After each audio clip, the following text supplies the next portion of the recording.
Assalamualaikum warahmatullahi wabarakatuh. Alhamdulillah wa syukrulillah wassalatu wassalamu ala rasulillah allazi la nabiyya ba'dah. Syukur alhamdulillahi rabbil alamin. Kemudian salawat dan salam kepada Rasulullah sallallahu alaihi wasallam. Allahumma salli wa sallim wa barik ala sayyidina Muhammad wa ala ali sayyidina Muhammad. Yang sama-sama kita hormati Bapak Ketua beserta pengurus serta para orang tua kami yang tidak bisa kami sebutkan satu persatu, Bapak, Ibu-ibu, hadirin wal hadirat rahimakumullah. Pagi beranjak siang ini kita berhimpun di masjid ini dalam rangka untuk semakin mengakrabkan hubungan silaturahim di antara kita. Mudah-mudahan silaturahim ini sebagaimana yang disebutkan dalam sejumlah hadis Rasul, insya Allah memperpanjang umur, melapangkan rezeki, menghindarkan diri dari mati buruk, menggugurkan dosa-dosa, menghindarkan diri, keluarga, lingkungan dan masyarakat dari berbagai bencana. Semua fadilah itu Allah berikan kepada kita yang hadir pada hari ini. Amin ya rabbal alamin. Silaturahim kita momentumnya adalah halal bihalal. Kata halal ini tentu sama-sama kita ketahui berasal dari bahasa Arab. Kata halal diulang dua kali, dipisahkan oleh satu huruf. Dalam bahasa Arab namanya adalah huruf jar, yaitu bi. Jadi halal bi halal. Bi itu artinya dengan, berarti halal dengan halal. Itu bingung kita memahami itu tahu. Nah, inilah hebatnya orang Indonesia buat istilah dari bahasa Arab, tapi orang Arab sendiri bingung dibuatnya. Tinggi filsafat bahasa yang depan. Tetapi Bapak sekalian, kalau kita lebih selami lagi dengan pendekatan bahasa Arab, sesungguhnya masih bisa dipahami. Apatah lagi ketika dipahami dengan pendekatan Al-Quran. Kata halal itu Pak Bu berasal dari akar kata halal atau halal. Halal atau halal itu pertama maknanya adalah meluruskan yang kusut. Kedua maknanya menanggalkan ikatan yang membelenggu. Yang ketiga maknanya mencairkan yang beku. Yang keempat maknanya menjernihkan yang kering. Artinya kalaulah sudah halal bihalal berarti kalau ada yang pernah kusut jadi lurus. Kalau ada yang masih kaku pergaulannya tidak lagi. Kalau masih ada yang beku mencair suasana. Kalaulah masih ada yang keruh maka jernihlah dia.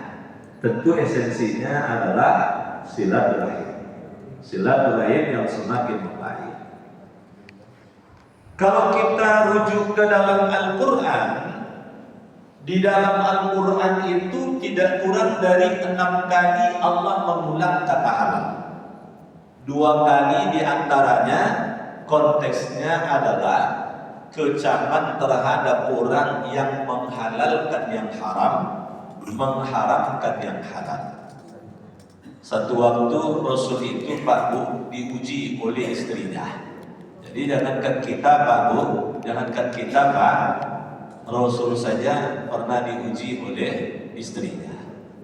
Apa kata istri Rasul?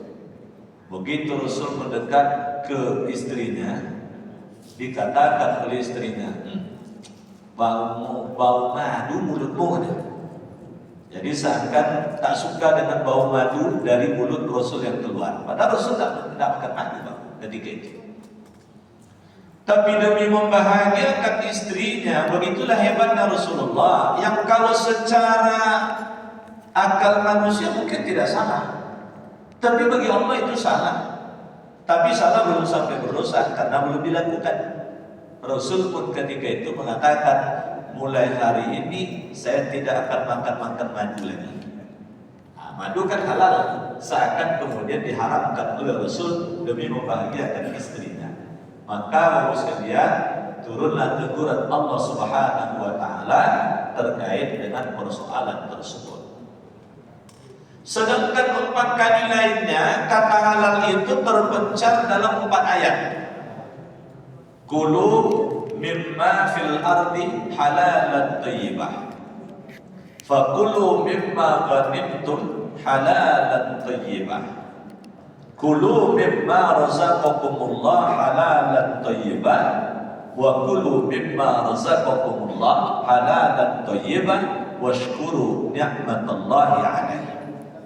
Kalau kita simak ayat yang 4 tersebut yang saya bacakan tadi, Pak Bu, kita dapat menyimpulkan keempat ayat itu memiliki 2 kemiripan.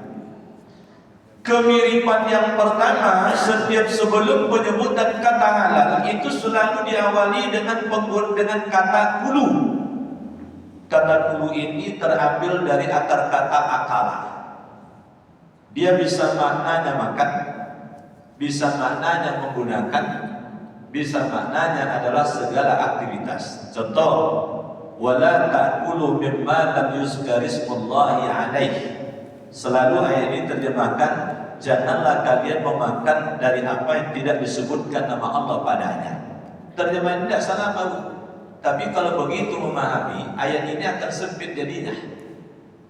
Maka Profesor Abdul Halim Mahmud, seorang pakar bahasa Arab yang dia dulu pernah menjadi rektor Universitas Al-Azhar Kairo, Mesir, dia pahami ayat itu maknanya, janganlah kalian memulai aktivitas apapun, bukan kaitan dengan makan saja, apa saja aktivitas jangan dimulai kalau sebelum disebutkan nama Allah. Maka cocok dengan hadis Rasul, kullu zibalin la yubda bi bismillahirrahmanirrahim falahu akhta. Setiap urusan kalau dia tidak diawali dengan bismillahirrahmanirrahim, besar kemungkinan dia akan tersalah atau ada nilai dosa di dalamnya. Yang kedua, Pak Bu, bahwa kemiripan keempat ayat tersebut, setiap selesai penyebutan kata halal itu selalu digantikan dengan kata thayyibah. Halalan thayyibah, halalan thayyibah, halalan thayyibah, halalan thayyibah. Halal lagi thayyib. Thayyib itu artinya baik. Jadi kalau ada nama orang thayyib, itu perangainya harus baik.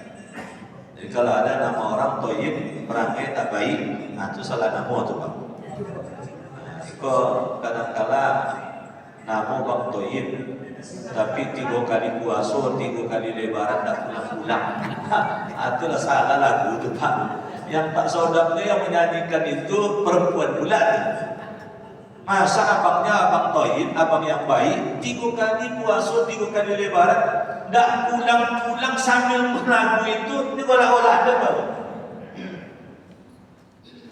Nah Bapak Ibu sekalian, berarti memahami halal bihalal dengan pendekatan 4 ayat tersebut, seakan Allah mengisyaratkan kepada kita, halal bihalal tak cukup dengan berkumpul, berjabatan tangan, bermaaf-maafan saja. Tapi yang paling penting selesai halal bihalal tersebut, apapun aktivitas dan kegiatan kita, bukan sekedar melambangkan halal, tapi juga melambangkan baik. Baik yang bagaimana yang paling disukai oleh Allah? Kita kan ingin yang paling ideal, Pak. Maka di dalam Al-Quran itu sekalian 18 kali Allah mengulang kata yuhibbu. Yuhibbu itu artinya mencintai. Yuhibbut tawwabin, mencintai orang-orang yang bertaubat, sekali cuma diulang dalam Al-Quran. Yuhibbus sabirin, mencintai orang-orang yang sabar, sekali cuma diulang dalam Al-Quran. Yuhibbus saffan wahida, mencintai orang yang berada pada barisan terdepan, sekali cuma diulang dalam Al-Quran. Yuhibbul mutawakkilin, mencintai orang-orang yang bertawakal, 2 kali diulang dalam Al-Quran. Yuhibbul mutahhirin atau yuhibbul mutatahhirin, mencintai orang yang mensucikan dirinya, 2 kali diulang dalam Al-Quran. Sudah 7 itu Pak. Yuhibbul muqsitin, mencintai orang-orang yang berbuat adil, 3 kali diulang dalam Al-Quran. Berarti sudah 10. Yuhibbul muttaqin, mencintai orang-orang yang bertakwa, 3 kali diulang dalam Al-Quran. 13 berarti Pak. 5 lagi Pak, inilah yang paling banyak. Yuhibbul muhsinin, mencintai orang-orang yang berbuat ihsan, 5 kali diulang dalam Al-Quran. Apa itu ihsan? Ihsan itu adalah berbuat baik kepada orang yang tidak berbuat baik kepada dirinya, berbuat lebih baik terhadap orang yang sudah berbuat baik pada dirinya. Jadi artinya Pak, halal bihalal bukan sekedar berkumpul, berjabat tangan, bermaaf-maafan, tapi yang paling penting masing-masing kita berusaha untuk berbuat baik, dan berbuat baik yang paling disukai oleh Allah itu sampai pada tingkatan muhsinin, orang-orang yang bisa berbuat baik kepada orang yang tidak berbuat baik pada dirinya, berbuat lebih baik terhadap orang yang sudah berbuat baik pada dirinya. Kira-kira bisa tak Pak? Tidak ada yang jawab, gimana ceritanya? Insya Allah kita usahakan. Karena makhluk-makhluk Allah rata-rata, tumbuh-tumbuhan hewan itu banyak yang akhlak ihsan Pak. Saya kena percaya Bapak Ibu tidak ada yang tidak tahu dengan pohon pisang. Pohon pisang itu akhlak ihsan tuh Pak. Tidak ada yang mubazir dari ihsan dari pohon pisang tuh Pak. Daunnya ada manfaatnya, batangnya itu ada manfaatnya, malah bisa dibuat tali dan sebagainya dari batang pisang itu Pak. Batang pisang itu Pak, kalau belum sempurna dia memberikan kebaikan kepada kita, dia tidak mau mati bau, kecuali kalau kena hama nih. Cobalah pisang yang tumbuh segar tuh Pak, tinggi meja nih, atau bangka, besok tumbuh lagi. Asalnya dibongkar akarnya baru tumbuh lagi. Begitu sempurna besar, dia keluarkan jantungnya. Lalu kemudian kelopak demi kelopak dia keluarkan, dari situlah kemudian muncul buah pisang. Andaikan kemudian buahnya telah sempurna keluar, jantungnya tidak kita potong, dia tetap berusaha menjadikan buah pisang tersebut, walaupun kemudian jantungnya itu mengering dan mati. Begitu telah sempurna tua, selera muncul dari kita. Dia lah tuanya deh, topanglah deh. Ditopang tuh bagus. Lalu kemudian satu tandan itu diambil, daunnya pun masih bisa dimanfaatkan, batang pisangnya itu luar biasa bagus. Saya termasuk ya hobi juga sikit-sikit lah untuk keluar keringat, kerja-kerja untuk kebun-kebun kecil-kecil. Kebun sekedar untuk keluar keringat saja. Saya tanam pokan, saya tanam durian, saya tanam lengkeng. Jadi setiap saya nebang batang pisang itu Pak Bu, ya pisang ini kan tidak habiskan oleh kita. Kok kita habiskan seluruh Pak Bu, buang-buang awalnya. Maka sedekahkan kawan kantor, kalau saya masih aktif di kantor. Setelah itu batangnya itu Pak Bu, itu saya cincang-cincang Pak. Oh, dasarnya cincangnya karena capek, misalnya letakkan sajalah sekeliling batang durian tadi atau batang pokat tersebut, atau kalau perlu cincang-cincang dia. Oh, itu setelah itu Pak Bu, daunnya subur itu, buah cepat tuh Pak Bu. Durian saya 4 tahun udah mulai belajar buah ya Pak Bu. Apa bukunya sedang mulu-mulu Pak Bu.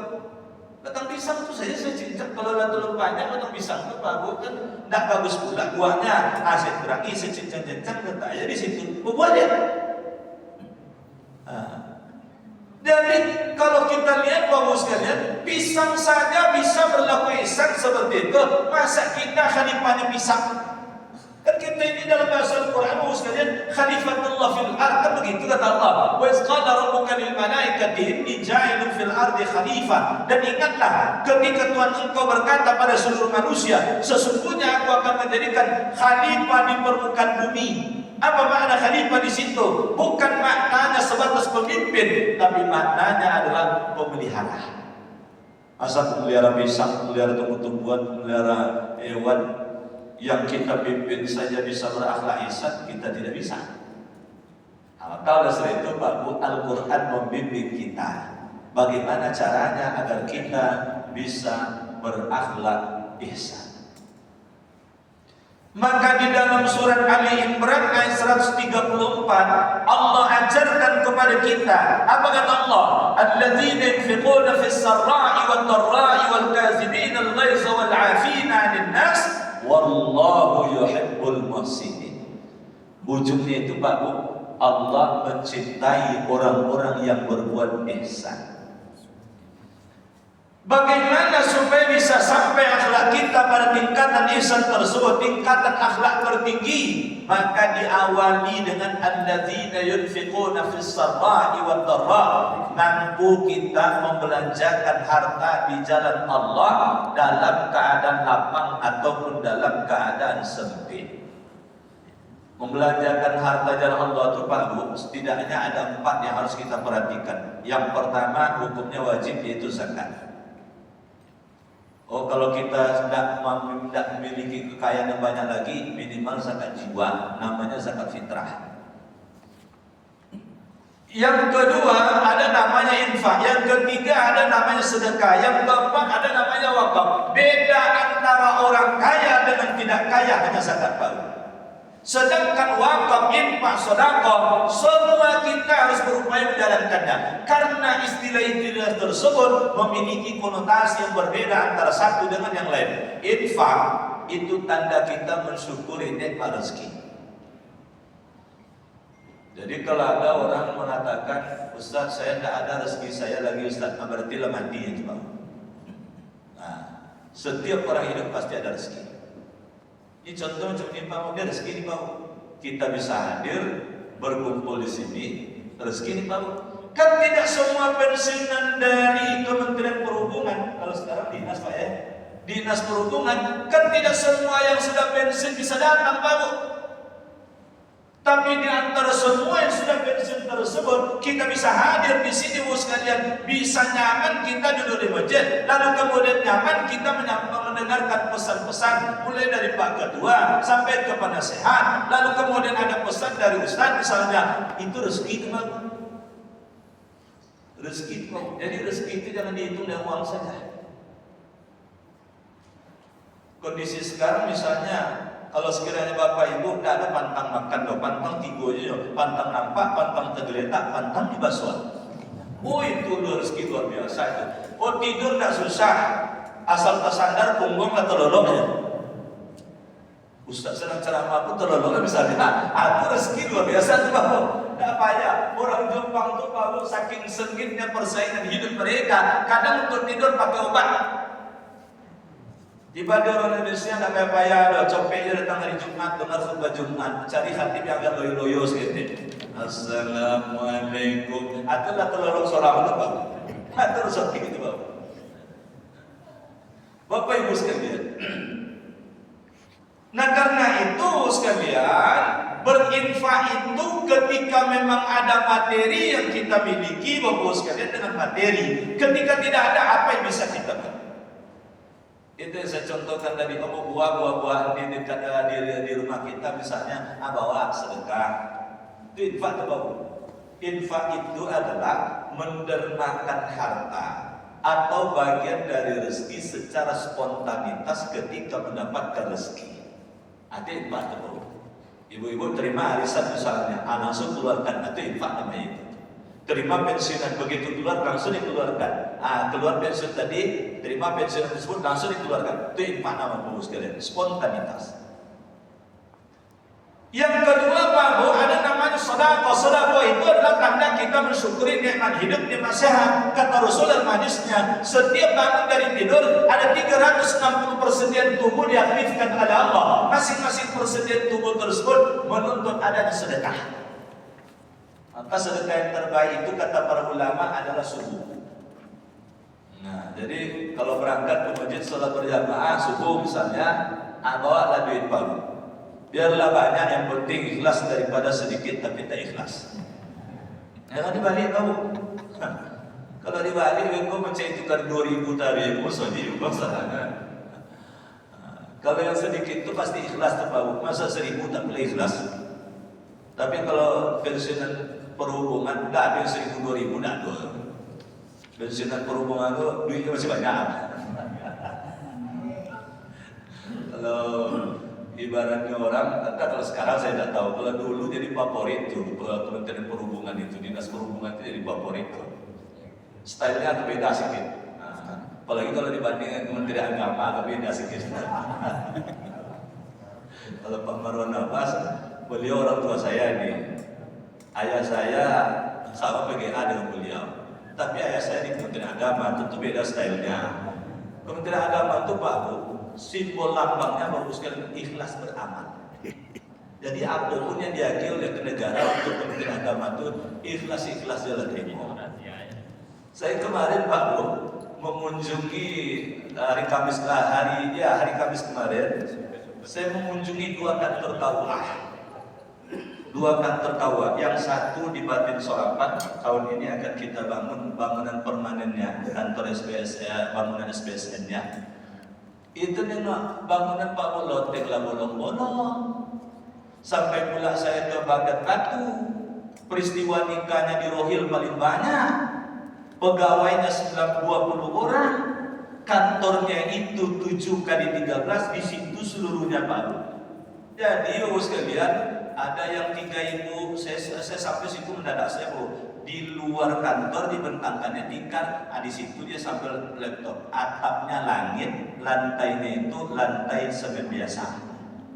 Yang sebagian lagi ada karena mungkin saya sampai di situ dikemasnya mejanya Pak Bu.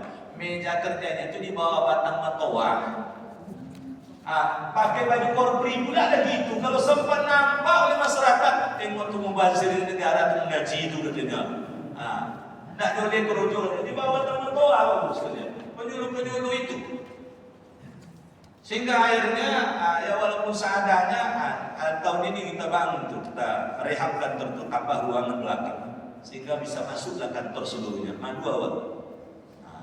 Sejak awal negara ini ada, Kementerian Agama itu sudah ada Pak Bu, tapi tengok kantornya Pak Bu, luar biasa. Ada kantor perhubungan macam itu Pak Bu. Ada loteng bolong-bolong itu, atau bocor itu. Hatimu kemudian bocor, apalagi ember. Karena lambangnya ikhlas beramal. Jadi Bapak Ibu sekalian, balik pada kajian kita tadi Pak Bu, maka sedekah harus kita jalankan Pak Bu. Tanda kita mensyukuri nikmat hidup, nikmat sehat. Kata Rasul, wadawu mardakum bis sadaqah. Obati penyakitmu dengan sedekah. Kalau ada orang sehat ingin tetap sehat, rutinkan sedekah. Kalau ada orang yang kurang sehat ingin segera sehat, maka tingkatkan sedekah. Sedekah ke siapa Pak Bu? Sanak famili. Ke siapa lagi? Anak yatim. Ke siapa lagi? Fakir miskin. Ke siapa lagi? Jalan tetangga. Nah kalaulah seperti ini kita Pak Bu, kita berinfak. Siapa yang menerima manfaat tersebut? Tetangga-tetangga kita, sahabat-sahabat kita, lalu kemudian umat Islam. Lalu siapa yang menerima manfaat sedekah? Inilah cara awal untuk melembutkan hati Pak. Kalaulah hati kita sesama kita sudah lembut terus sekalian, ini tahapan awal untuk ihsan itu sudah dapat. Kadang-kadang asyik marah-marah saya kadang musim lebaran kemarin baca media sosial, ya dia ketawa-ketawa geli juga jadi Pak Bu. Dia pulang kampung dalam rangka silaturahim, bermaaf-maafan di kampung. Sudah itu macet kendaraan di jalan, atau bertengkar sampai bertinju. Yang jauh di rumah kemudian dia sekalian, yang ketemu di jalan berkelahinya. Yang jauh di kampung bisa dicari kalau pernah ada masalah. Tapi kalau di jalan, ketika kita berselisih, ternyata tidak sewajarnya kita menghina. Ketika tidak sewajarnya kita pukul. Kapan kita mencarinya, Pak? Bagaimana cara menyelesaikan untuk bermaaf-maafan dengannya? Yang parahnya lagi, Pak, kampung jauh, ujung ke kampung itu dalam rangka bermaaf-maafan. Ada dengan tetangga sebelah rumah, tidak baik kan? Yang jauh dijenguk, yang dekat tidak diselesaikan. Maka Pak Bu, kita berdekatan rumah, kita sesama pensiunan perhubungan dan lain sebagainya, agar kemudian kita bisa ihsan, maka saling berbagilah kita. Berbagi dalam bentuk infak, berbagi dalam bentuk sedekah, berbagi dalam bentuk wakaf. Dalam bentuk wakaf itu bisa berbagi, Pak Bu. Oh, misal begini, Pak Bu. Kita pensiunan dari Kementerian Perhubungan atau Dinas Perhubungan sebelah, Pak Bu.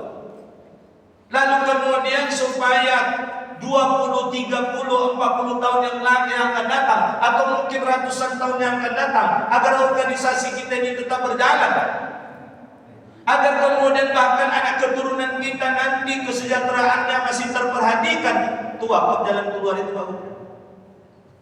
Wakaf jalan keluar itu, Pak Bu. Bapak Ibu punya kebun sawit misalnya 200 hektar. Aminkanlah, Pak Bu. Seketek 200 hektar oleh keluarga Kementerian Perhubungan itu, Pak Bu. Saya tambahlah, Bapak Ibu punya kebun sawit 500 hektar. Banyak ragu loh, Pak. Karena ada punya. Apa salahnya misalnya ada 10 hektar, ini adalah wakaf untuk keluarga besar perhubungan. Dikelola oleh pengurus, oleh Nazim. Maka kota infaknya jalan nanti lagi. Nah, kalau sekiranya hari ini 10 hektar, Pak Bu, kalau kemudian pengelolanya bagus, Bu sekalian, ke depan semakin berkembang tuh, Pak Bu. Nggak usahlah yang di Arab, kita ambil contoh terlalu jauh tuh, Pak Bu. Di sini, di Riau ini, Pak Bu, kalau Bapak Ibu pernah ke Duri, itu ada namanya Nazir Wakaf Ibadur Rahman. Itu Pak Bu, awal mulanya 10 orang itu cuma Pak Bu yang berwakaf itu. Siapa itu? Orang-orang sekuler. Tapi berkembang terus wakilnya, Bapak sekalian. Sekarang Bapak sekalian, sekarang saya angkat terakhir nggak tahu, Pak Bu. Tapi setahu saya mereka sudah punya 60 hektar kebun sawit. Pengembangan wakaf 60 hektar kebun sawit di Pak Bu, mereka sudah punya SMP IT, SD IT, SMP IT berstandar nasional. Itu orang-orang kaya yang masuk ke sana tuh, Pak Bu. Keuntungan itu, Pak Bu, mereka kemudian setiap pekan memberikan bantuan sembako kepada fakir miskin. Mereka sudah punya klinik kesehatan cuma-cuma. Mereka punya radio. Mereka punya anak-anak yatim yang diasuh oleh mereka. Itu berawal dari wakaf, Pak Bu. Jadi kalau kita taruhlah, Pak Bu, misalnya Bapak Ibu karena dulu bagus penataan ekonominya, untuk sampai di Bapak Ibu, sampai di anak mungkin masih aman. Tapi kita tidak tahu, Pak Bu, cucu kita nanti, cicit kita nanti, anak dari cicit, anak cucu dari cicit, cicit dari cicit, anak dari cicit-cicit, cucu dari cicit-cicit, cicit dari cicit-cicit. Kan kita butuh tuh, Pak Bu, kesejahteraan keturunan kita. Inilah wakaf, Pak Bu. Orang Arab itu kaya, Pak Bu, bukan karena mereka pintar. Kepala kita sama, Pak Bu. Mereka punya otak, kita punya otak. Tetapi Bapak sekalian, mereka yang kaya tempo dulu, mereka wakafkan hartanya, diserahkan ke negara yang ngurus, Pak. Utsman bin Affan sekarang, Pak Bu. Dulu wakaf itu adalah kebun kurma. Sekarang kebun kurmanya itu pengembangannya sudah luas, bahkan lebih dari itu. Utsman bin Affan itu wakafnya sudah berkembang menjadi hotel bintang 5 di wilayah Markaziyah di Madinah. Orangnya 1400 tahun lalu sudah meninggal, Pak. Tapi kok bisa membangun hotel? Sekali berwakaf sehingga akhirnya berkembang terus. Indonesia banyak seperti itu, Pak. Coba lihat Gontor. Kalau Bapak Ibu datang ke Gontor, Pak, tanyalah berapa gaji Ustaz. Tidak ada tahu, Pak. Tidak ada tahu, Pak.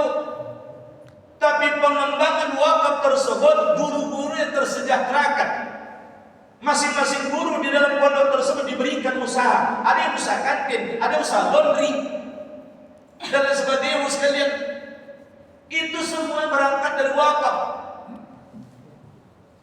Nah, maka karena itu, Bapak sekalian, kalau kita semakin dermawan, Pak Bu, insya Allah hati semakin lembut.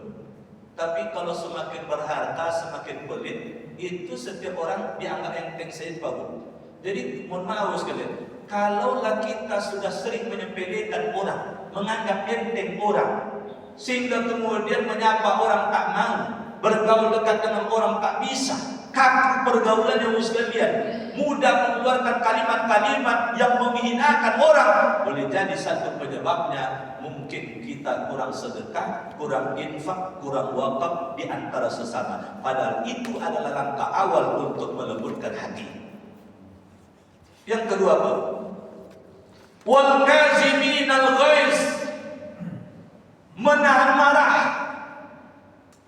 Jadi Bapak Ibu sekalian, dalam kehidupan keseharian kita ini, tidak ada sekalian yang tidak terjadi gesekan. Pasti mungkin ada salah paham. Apalagi mungkin dulu puluhan tahun kita di kantor, tapi kalau udah pensiun biasanya kenangan indah saya dikenang lagi. Jadi kapan kena marah, seperti apa marahnya dulu, itu biasanya udah lupa itu. Macam apa haji, Pak. Ketika sedang berada di tanah suci itu kadang-kala marah kawan teringat. Tapi kalau lo pulang dari haji, Pak Bu, itu ketawa-ketawa aja tuh gitu. Kalau di situ kadang-kala mana emosi, ada yang mau bertinju dia, Pak Bu. Tapi begitu pulang, lupa semua tuh. Yang manis-manis saja teringat. Maka Bapak Ibu sekalian, ketika terpancing emosi kita dalam rangka agar kita bisa berhalal bihalal dengan baik, sehingga kita bisa membalas dengan kebaikan walaupun orang itu berbuat buruk pada diri kita, harus pandai-pandai kita menahan. Ini Pak Bu, Al-Kazimin itu ibaratnya nih. Ini saya kunci apa? Penutup ini Al-Kazimin nama Pak Bu. Kalau ditutup rapat mau dibeginikan, tidak keluar tahu. Ibaratnya marah itu air yang tersimpan dalam hati. Jangan selalu marah itu dilepas. Ustaz, saya kalau tidak lepas, Ustaz, tidak senang hati saya. Hati-hati Pak Bu. Justru kalau keseringan melepas, nanti tidak kuat pembuluh darah kita, pecah dia nanti. Maka sekalian, Rasul mengajarkan pada kita, jika kamu dalam keadaan berdiri, redamlah marah tersebut dengan duduk. Jika dengan duduk tak hilang, maka redamlah dengan berbaring. Jika dengan berbaring tak hilang, bawalah berwudu, karena marah bersumber dari setan, setan tercipta dari api. Sekiranya dengan berwudu juga tidak hilang, maka bawalah sholat. Sholat apa? Jangan pula Bapak Ibu buat niat baru sholat nanti. Sengaja pun sholat sunat menghilang marah, 2 rakaat menghadap kiblat karena Allah Ta'ala. Ada itu Bapak. Kalau pagi sholat duha, ya kalau tidak ada waktunya sholat sunat mutlak atau sholat sunat wudu. Laisa syadid bisur'ah wa innama syadid alladhi yamliku nafsahu 'inda al-ghadab, kata Rasul. Tidaklah dinamakan orang kuat orang yang ketika dia marah dipukulnya orang lain tumbang dibuatnya. Bukan itu yang namanya kuat. Wa innama syadid alladhi yamliku nafsahu 'inda al-ghadab. Tetapi yang namanya orang kuat itu adalah orang yang mampu mengendalikan nafsunya ketika dia marah. Bapak Ibu hadirin wal hadirat rahimakumullah. Ketika marah ditahan, maka Bapak sekalian, tentu marah tersimpan dalam hati. Maka tahapan berikutnya kata Allah, wal afina 'anil nas. Maafkan kesalahan orang tersebut. Apa makna al-afun tersebut? Al-afun yang kita terjemahkan dengan memaafkan itu Pak Bu. Al-afun itu pada mulanya maknanya adalah menghapus. Jadi orang yang memaafkan adalah orang yang bisa menghapus memori buruk orang lain yang tersimpan dalam hatinya yang menyebabkan dia marah. Jadi kalau ada orang mengatakan saya sudah maafkan Ustaz, tapi kalau nak ketemu lagi malas, berarti belum begitu Pak. Ketika ketemu tidak bisa senyum, berarti belum begitu Pak. Ketika ketemu tidak bisa menyapa, berarti belum begitu Pak. Maka al-afu itu artinya menghapus. Hapus seluruh marah yang masih tersimpan dalam hati. tinggalkan ukiran-ukiran kebaikan orang di dalam hati kita. Sedangkan kesalahan khilaf orang lupakan segera. Dalam hidup ini Pak Bu, kalau kita pandai melupakan kebaikan kita pada orang kita lupakan. Keburukan kita pada orang jangan lupakan. Kebaikan orang pada kita jangan lupakan. Keburukan orang pada kita lupakan. Insya Allah Pak Bu, itu memaafkan kita. Dan kalau sudah sampai seperti itu Bapak sekalian, insyaallah wallahu yuhibbul muslimin. Allah mencintai orang-orang yang berbuat ihsan. Kita akan mampu berbuat baik pada orang tersebut, sekalipun orang tersebut pada masa lalunya berbuat tidak baik pada diri kita. Karena yang ada dalam diri kita kenangan kebaikan orang, keburukannya sudah kita hapus. Satu waktu sekalian, Abdullah bin Mas'ud itu kecopetan.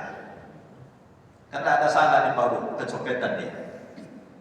Lalu Bapak sekalian, orang lain yang tahu dia kecopetan, kejamretan, mendoakan, ya Allah, semoga yang mencuri tersebut Engkau potong tangannya. Ada yang berdoa, ya Allah, azablah mereka yang mencuri tersebut dengan azabmu yang pedih ya Allah. Abdullah bin Mas'ud justru berdoa, ya Allah, sekiranya orang itu mencuri karena kebutuhan diri dan keluarganya, jadikan uang hartaku yang dicurinya itu membawa berkah untuk diri dan keluarganya. Tapi sekiranya mereka itu mencuri disebabkan karena menentangmu ya Allah, Engkau larang mencuri, tapi mereka mencuri berarti menentangmu ya Allah, cukupkan itu sebagai dosa terakhirnya menentangmu ya Allah. Nah, kan enak terdengar ya Pak. Ini pena yang tak dibalikkan masuk dulu masih dinas sampai kini di konang-konang dia pena itu. Sakitlah tangannya, selagi ada pena itu sakitlah. Tidak ada tuh. Bapak Ibu hadirin wal hadirat rahimakumullah. Maka Allah Bapak Ibu sekalian sungguh adalah Tuhan yang Maha Pemaaf. Kalaulah Allah telah memaafkan atau mengampuni kesalahan hambanya Bapak Ibu sekalian, maka Allah akan penuhi seluruh kebutuhan-kebutuhan yang dibutuhkan oleh hamba tersebut. Dalam surat Nuh, surat ke-71 ayat 10 sampai 12, Allah abadikan peringatan Nabi Nuh. Faqultu astaghfiru rabbakum innahu kana ghaffara. Nabi Nuh berkata, beristighfarlah, minta ampunlah kalian kepada Tuhan kalian, karena sesungguhnya Tuhan kalian itu Maha Pengampun.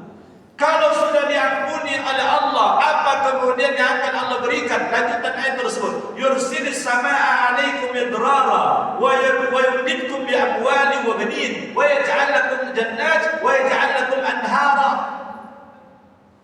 Maka Allah akan turunkan hujan lebat, hujan yang mendatangkan manfaat, bukan mendatangkan mudarat. Allah akan tambahkan kekayaan dari kekayaan yang telah dimiliki olehnya. Allah akan kurniakan anak-anak yang soleh dan soleha. Allah akan jadikan kebun-kebun yang rindang, menyejukkan hati mereka, memuaskan mereka, dan Allah akan berikan sungai-sungai yang mengalir. Jadi sekalian, kalau Allah sudah mengampuni, Allah memberi saja. Nah kalau begitu Pak Bu, kalau kita sudah memaafkan kesalahan saudara kita, kalau kita sudah menghapus memori keburukan orang dalam hati kita Bu sekalian, maka target kita tentu adalah berbuat baik, memberi. Tanpa peduli kapan dia memberi pada kita, tanpa kita pedulikan lagi perbuatan buruknya pada masa lalu terhadap diri kita.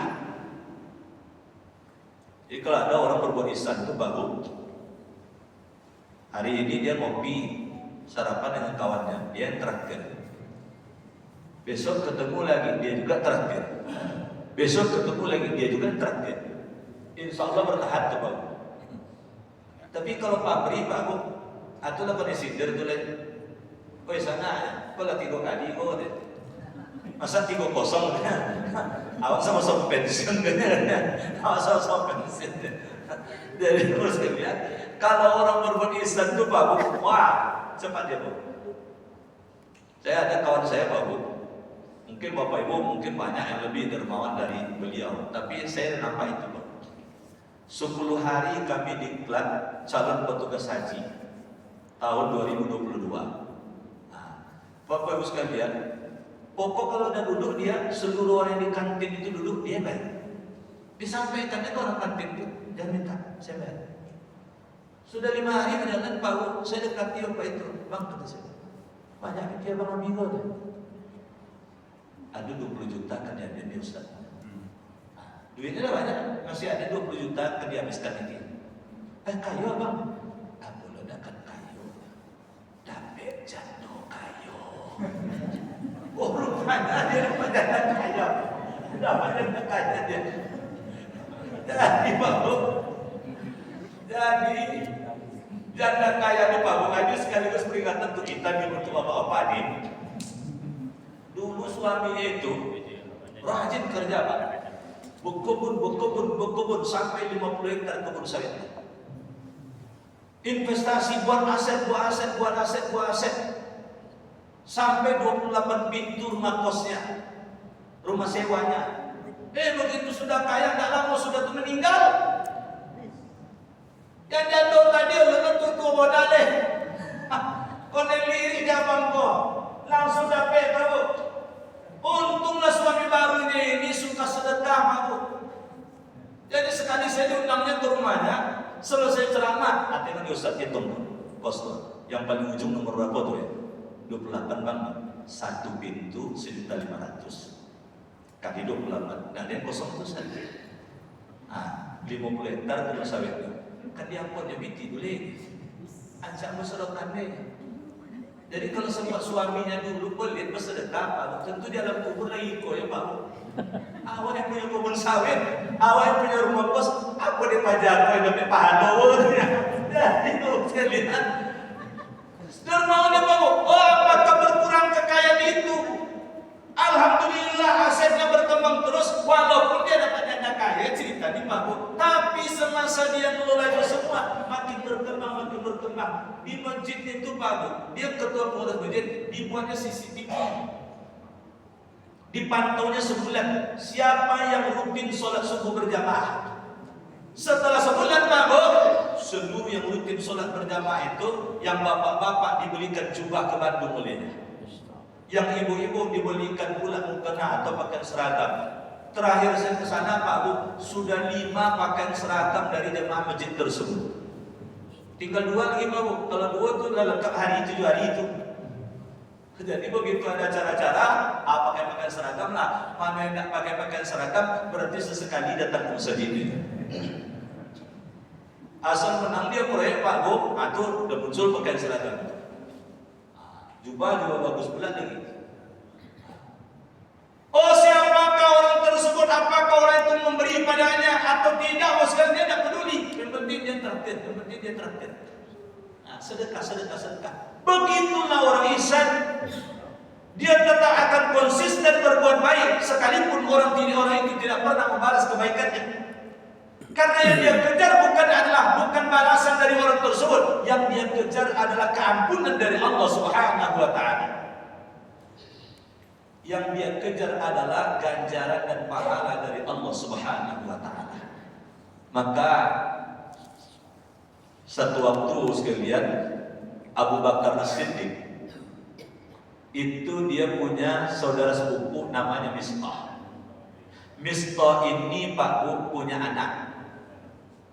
Anaknya inilah yang ikut memfitnah putrinya Abu Bakar, Aisyah radhiyallahu anha, istri Rasul, difitnahnya berzina dengan laki-laki yang lain.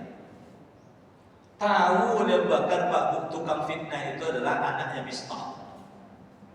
Mistah ini adalah orang miskin. Biaya hidupnya ditanggung oleh Abu Bakar. Siapa yang takkan emosi itu Pak Bu? Ponakannya ini, anak-anak Mistah itu hidupnya bergantung pada Abu Bakar ibaratnya Pak Bu. Tapi hampir bercerai putrinya Aisyah dengan Rasul Pak Bu, gara-gara fitnah tersebut. Sehingga Abu Bakar pun kemudian mengatakan, mulai hari ini tidak ada lagi nafkah untuk Mistah. Turunlah surat An-Nur, surat ke-24 ayat 22. Wala ya'tali ulul fadli minkum wassa'a ayyutu ulil qurba wal masakin wal muhajirin fi sabilillah wal ya'fu wal yasfahu ala tuhibbuna an yaghfirallahu lakum wallahu ghafurur rahim. Wahai orang-orang kaya, wahai orang-orang yang memiliki kelapangan rezeki, jangan disebabkan karena kebencianmu kamu hentikan pemberian terhadap orang yang biasa kamu beri, sementara orang itu adalah karib kerabatmu sendiri. Mistah kerabatnya. Orang itu miskin, mistah memang miskin. Orang itu ikut juga hijrah di dalam Allah, mistah memang ikut hijrah di dalam Allah. Oleh sebab itu dua pesan Allah pada Abu Bakar, wal ya'fu wal yasfau. Maafkan, lapangkan dada.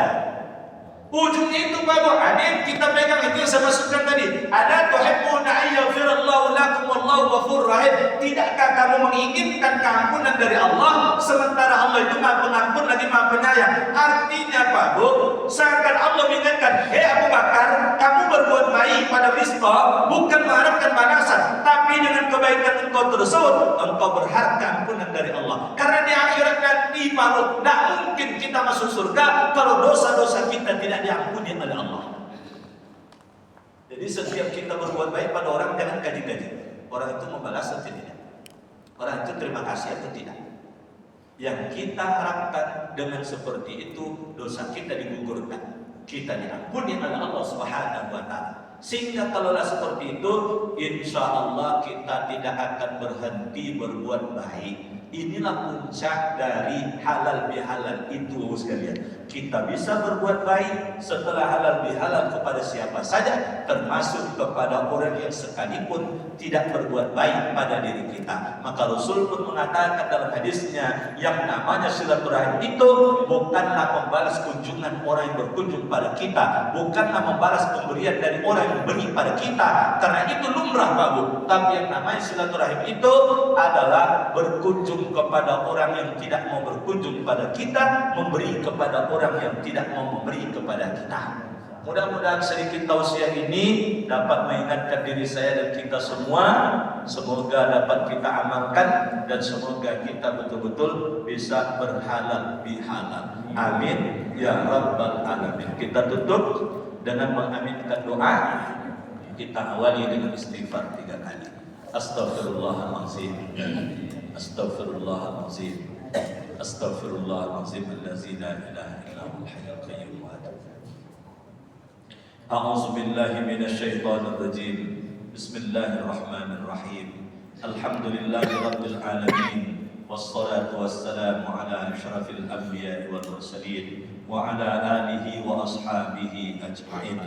Allahumma ighfir lana dzunubana wa liwalidina warhamhum kama rabbawna shighara wa li jami'il mu'minina wal mu'minat wal muslimina wal muslimat al-ahya'i minhum wal amwat innaka sami'un qaribun mujibu da'wat wa ya qadiyal hajat.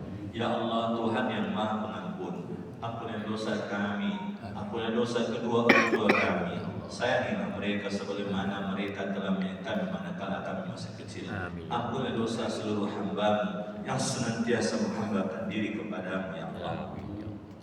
Ya Allah, pada hari ini berkat rahmat taufik hidayah dan ma'unah-Mu, kami berhimpun di masjid ini dalam rangka mengakrabkan hubungan silaturahim di antara kami, melakukan kegiatan halal bihalal. Ridhoi dan berkatilah acara kami ini, Allah. Engkau telah himpun kami di tempat ini dalam keadaan sehat walafiat. Manakala kami telah usai mengikuti kegiatan ini, sempurnakanlah kesehatan yang Engkau berikan kepada kami. Kesehatan yang senantiasa membimbing kami banyak bersyukur dan banyak beribadah kepada-Mu, ya Allah. Ya Allah, ya Razzaq, Engkau yang Maha Pemberi rezeki. Anugerahkanlah rezeki yang halal lebih baik kepada kami, rezeki yang tak pula sulit kami memperolehnya, rezeki yang membawa keberkahan bagi kehidupan dunia dan akhirat kami.